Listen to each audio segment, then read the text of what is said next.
Namaskar, Om Shanti. A very grand welcome to all of you in our show Ek Mulakat. Friends, today we are going to meet a very special guest, Mr. B. Narasimhaji, who is the president of the Institute of Company Secretaries of India. So, sir, I welcome you in our show Ek Mulakat, Om Shanti. Om Shanti. Sir, you are participating in the Global Summit and you have come here for the first time. So, what is your impression about this place? The last time I was here, I wasn't here, but I was in the unit which is in Gurugram. I had gone for a program for one day over there. And it was a very pleasant experience, let me tell you. Very serene atmosphere. And it gives us a different feeling altogether. It was a group of professionals who were invited for the occasion. Although this is the first time I'm coming to the Mount retreat Abu. in Abu Yeah. Road. And I was invited, and Sister Yeshu has been after me to join us for this.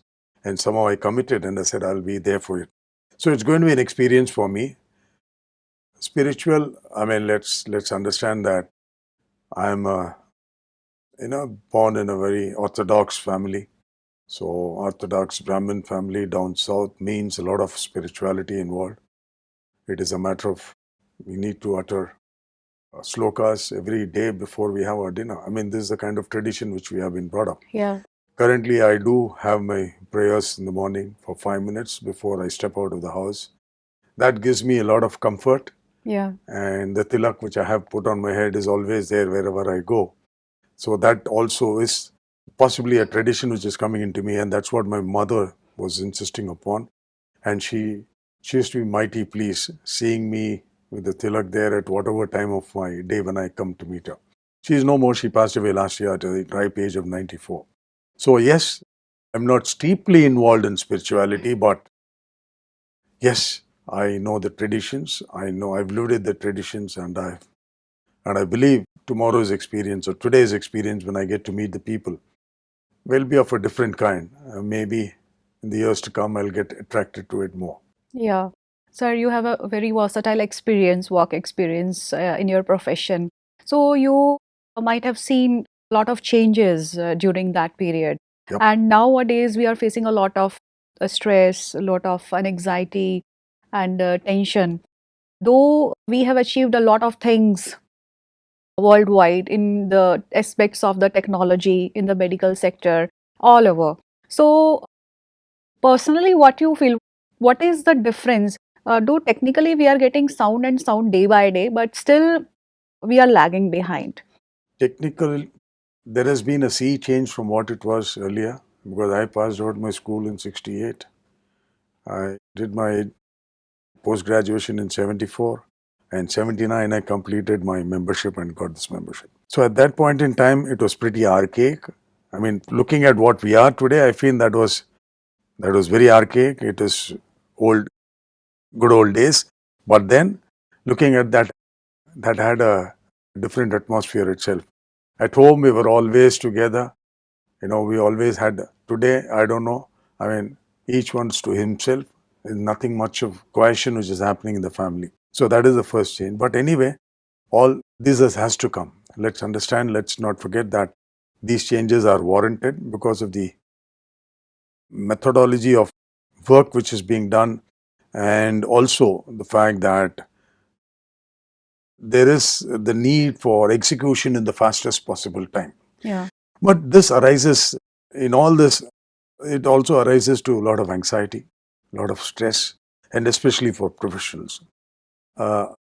I think one source of comfort for a professional would be some kind of a prayer, some kind of a meditation. That's what it's all about. It brings in inner peace. I mean, Brahmakumaris is all for that. It brings in inner peace and a little bit of meditation. My way of meditation is just to say my prayers, close my eyes, say my prayers for 5 minutes. I'm not deeply involved, but then that gives me a lot of comfort for the day, and I pass my day very peacefully. So, in fact, last year we had the 55th foundation day of our institute last year at Delhi at Vigyan Bhavan, and we had the presence of Sister Shivani on the occasion. And in a personal chat with me before the function started, she asked me, Narasimhan, what is it you think I should talk about for the members? Yeah. And what immediately came to my mind is how to relieve stress, because it's a pretty stressful life. Yes. For me, I'm not retired as yet, but my guys do the job. But sometimes stress comes on me because the clients are very demanding. Yeah. So how do you? And that's what she spoke about for nearly 1.5 hours. It was very well received by the audience. It was for me also, and she insisted on, she narrated about 10 items which you need to take care of. I'm not able to recollect every bit of it, but all said and done. Hearing her itself was very pleasing. I mean, a very pleasant mannered lady. She spoke very well. And I believe that is an essence of, for any human being, to have some kind of an inner peace in themselves in whatever they do. And the best way to start the day is with some kind of a meditation, some kind of a prayer that should hold them good in the years to come. This is going to be there. It's going to be there with us. We need to get over it. And the best way to do it is possibly find solace in whatever we do, in possibly having connection with organization which tells you what you need to do, what you Yeah. need to behave, how you need to behave. Yeah. That's what I feel. And this is ideally an organization which fits a bill in terms of doing what we need to do. So you might be knowing about the projects and activities of the Brahma Kumaris, To and some extent, yeah, yes. and it's the world biggest women leading organization, and it's an example of the women empowerment, the women that is creating, that is, you know, changing the society for a better place. So how you see the activities of Brahma Kumaris? Now, I've had a little exposure to it and went through the one at Gurugram, just after Gurugram. So I'd gone through that. These activities are very noble activities, let me tell you that. To look at, to help, that's the first step we are doing it. Then to cleanse the soul, to cleanse yourself for whatever you're doing, or you get to do it. These are discourses which comes. And I think I'm with the Brahmakumaris in whatever they are doing. Women's empowerment is being spoken about by others. But I think the one organization which possibly follows it to the hilt Yeah. is the Brahmakumari, and I compliment them for doing it.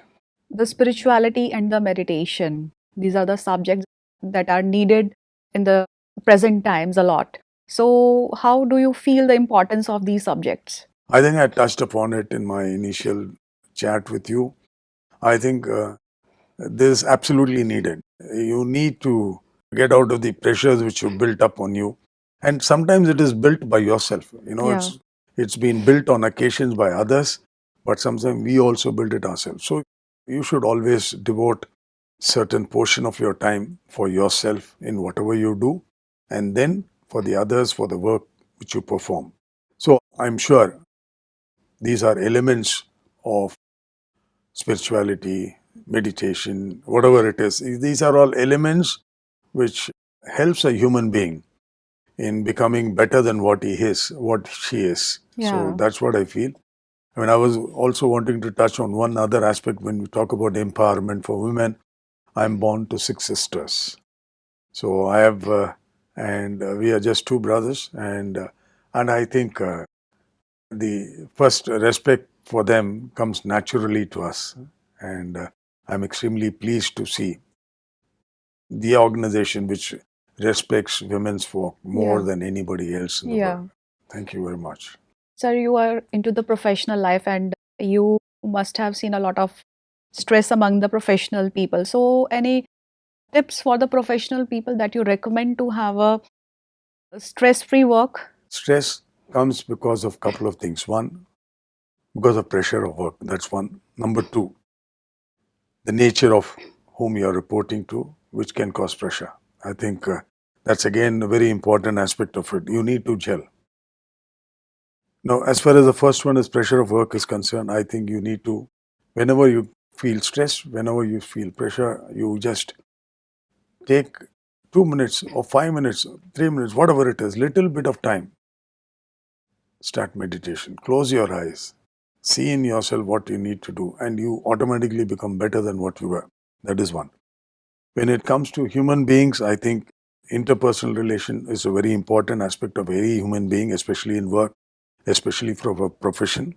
And there I feel the best way to get over it is, you know what he is, then try to, or whatever he or she is, your boss, then try to gel with her in a manner that you feel becoming more acceptable to them. So that is another way of relieving the stress. And more importantly, the work which we do, sometimes that is also very stressful. If a work is repetitive, it becomes stressful. So you need to find joy in whatever you do. Yeah, true. I think how you get over it is how you can make of it. So I always tell my guys in my office that, I mean, I've been telling it before as well, that feel relaxed. Feel relaxed in whatever you do. Be bold enough to tell what you need to say. And then automatically these things, you will be able to relieve a bit of it. I don't say it will happen automatically. It will happen the way you want it to be. But an element of, if I may say so, a satisfaction will be there with you when you get to do these things. And that's what I will recommend for professionals to work on. Sir, one question is rising in my mind that nowadays the people are generally practicing for unethical ways to grow up in their life, right? In the professional life. So, what are your views on it?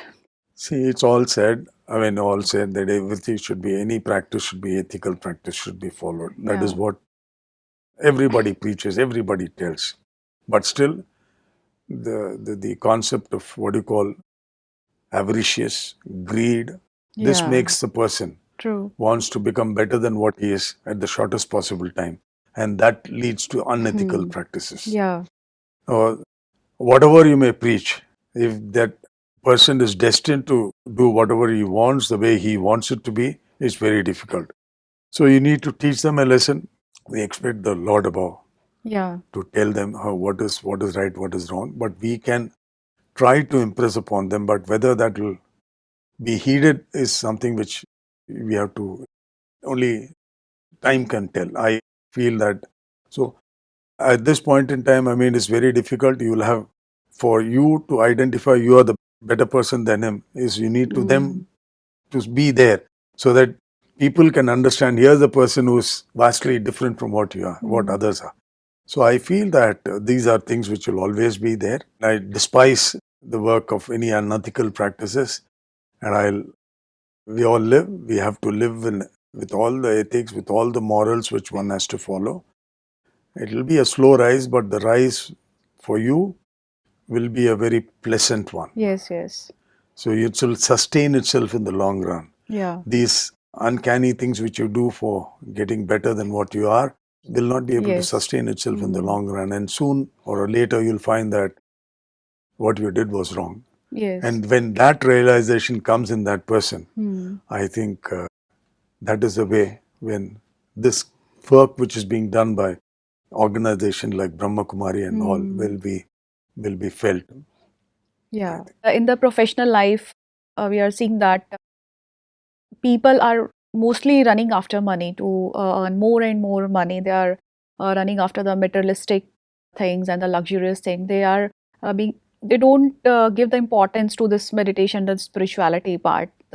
So, how do you recommend such people that please don't run only after money? There is a life for personal life and the social life. So, any views for them? Let me tell you, money is needed. Yeah. Money is needed, no doubt about that. Money is not an end in itself. Yes. That is the first thing people have to realize. Okay, you have tons and tons of money. You ultimately remember that you have to leave this world at some point in time. What is going to that? What is going to happen to that? So you need to have only that amount of money which you will be able to spend usefully for yourself, for the benefit of whatever you want to do. That is one. It's very easily said. It's very difficult to practice. The one way of possibly doing it is share your needs, share your money with people who are in need of it. I think that's one great satisfaction people will have. So I think it is a materialistic world. Let's understand this. Yeah. So very few people will be on those lines that they don't want anything. As a matter of principles, I practice certain things which I give more than what I want to take. So that is what I do. At any point in time, I want everybody to realize that money can take you to some extent, yes, but then money is not an end in itself. Money is just a need which needs to be had. Everybody needs it. Okay. There are people, of course, who live out of others giving them, they don't look at it, but it's not possible. It's not possible. It's a materialistic world, no doubt about that. And I think cannot rule money out of the system. It has to be there. In what amount you want is for individual to decide. I believe individuals should look at only to the extent to which they can spend. I mean, if in order to build an empire, what for you do, you are not doing it yourself, somebody is going to take the benefit. Is that what you're looking at? That should not be the case. So let's all forget that, let's all understand that we are all living in this world at the behest of the super being. Yeah. So he's allowing you to be there only to the extent he wants you there. So you don't know when your life will come to an end. So you have to look at that time and just be peaceful. It will come. Money will come whenever you want. If you have the quality in yourself, you can always get money. That's not a problem. Yes. Because nowadays, I already said that people are giving more priority to these things only. That is because people have made it a point in life to do it, but not realizing that that will not take him to the ultimate. So when you leave this world and go, are you going to take the money with No, you? not No, at all. you're going to leave it here and go. Yes. We are all at the mercy of the Lord. We Yes. are all at the mercy of the Lord to live this life, and we need to live it only to the extent you need for your daily need. That's it. I think that's what we need to look at. So, in the last, any inspirational message to our audience in short? Inspiration for me is live your life. Live your life in a manner where you feel you can give something to the world itself. So I personally feel that this life is for you to live the fullest, and at any point in time when you go, you should feel happy that yes, whatever you have done, you've already done for whatever you came into this world. That's my only thing I would say. Be good, do good, be happy, and I think happiness will be with you. Sir, it's a really a wonderful talking with you, and so many things you shared. Like in the professional life, you should be relaxed, don't get panic, and don't get overstressed. And thank you so much, sir, for being with us in the studio and such a wonderful talk with Thank us. you. Om Thank you so much. Shanti. Om Thanks a lot. Shanti. Thank you. So, friends, he was Mr. B. Narasimhaji, who is the president of the Institute of Company Secretaries of India, who insisted upon adopting the ethical practices in our profession. And he also said that we must do regular practice of the meditation to de stress ourselves. So, friends, we are ending up here and we will meet another guest in another episode. Till then, goodbye. Om Shanti.